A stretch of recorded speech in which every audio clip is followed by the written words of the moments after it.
లేదా ఎక్కడైనా అనుకోని సంఘటన జరిగినప్పుడు ఆర్మీ కానీ, ఏపీఎస్పీ, టీఎస్ఎస్పీ కానీ, లేదా మన దేశాన్ని రక్షించడం కోసం ఆర్మీ లేదా ఐటీబీపీ దళాలు కానీ కాపాడుతుంటాయి. అంటే ఒకటి మనలో మనకు గొడవలు రాకుండా కాపాడడం ఒకటైతే, రెండోది వేరే దేశాల నుంచి కాపాడడానికి కూడా ఈ పోలీస్ వ్యవస్థ పనిచేస్తూ ఉన్నది. ఈ వ్యవస్థ పనిచేస్తుంది కాబట్టి మనం ఇంత ప్రశాంతంగా ఉండగలుగుతాం. నిజానికి పోలీస్ వ్యవస్థ లేదనుకోండి, మనం అసలు ఉండడానికి అవకాశం ఉండదు. పోలీస్ వ్యవస్థ ఉండగా కూడా ఇన్ని నేరాలు జరుగుతున్నాయి, ఘోరాలు జరుగుతున్నాయి, హత్యలు జరుగుతున్నాయి, రేపులు జరుగుతున్నాయి. ఇవే కనుక లేకపోతే మన పరిస్థితి ఎంతో మనం ఊహించుకోవచ్చు. అంటే ఇటువంటి సందర్భం మనల్ని కాపాడే ప్రయత్నంలో భాగంగా మామూలుగా ఉద్యోగం ప్రతి ఒక్కరు చేస్తారు. ఉద్యోగం చేస్తారు కానీ ఎవరు కూడా చనిపోవాలని కోరుకోరు.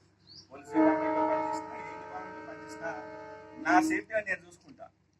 కానీ పోలీస్ డిపార్ట్మెంట్లో పనిచేస్తున్న క్రమంలో వాళ్ళు ముందే మానసికంగా సిద్ధమై రావాల్సి వస్తుంది. అసలు ఏం జరుగుతుందో, ఎప్పుడు ఏం జరుగుతుందో తెలియదు. కొన్నిసార్లు నక్సల్ ఎన్కౌంటర్లు కావచ్చు, లేదా బార్డర్లో ఉన్నప్పుడు వేరే దేశాల దాడుల ద్వారా కావచ్చు, లేదా ఎక్కడైనా అల్లరి జరుగుతున్నప్పుడు కంట్రోల్ చేసే క్రమంలో వాళ్ళపైన దాడులు కావచ్చు. మనం చాలా సందర్భాల్లో మనం చూస్తుంటాం టీవీలో, పేపర్లో.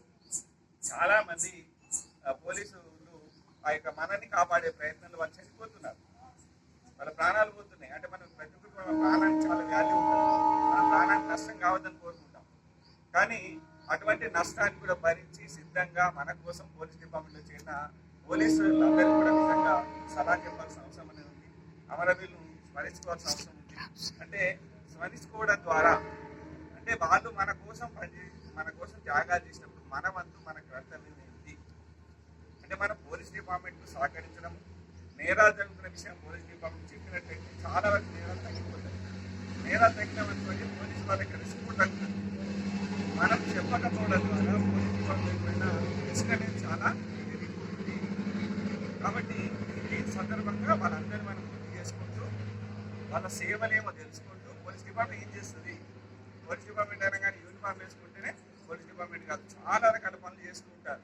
వాళ్ళందరూ అన్ని పనులు చేస్తున్నారు కాబట్టి మనం సుఖంగా ఉన్నాం. బట్ ఈరోజు ఈ పోలీస్ అమరవీరుల సంస్కృతి సందర్భంగా ఓపెన్ హౌస్ అనే కార్యక్రమం ద్వారా అంటే మనం అంటే మామూలుగా పోలీస్ స్టేషన్ వేరే వాళ్ళు ఎవరు రారు.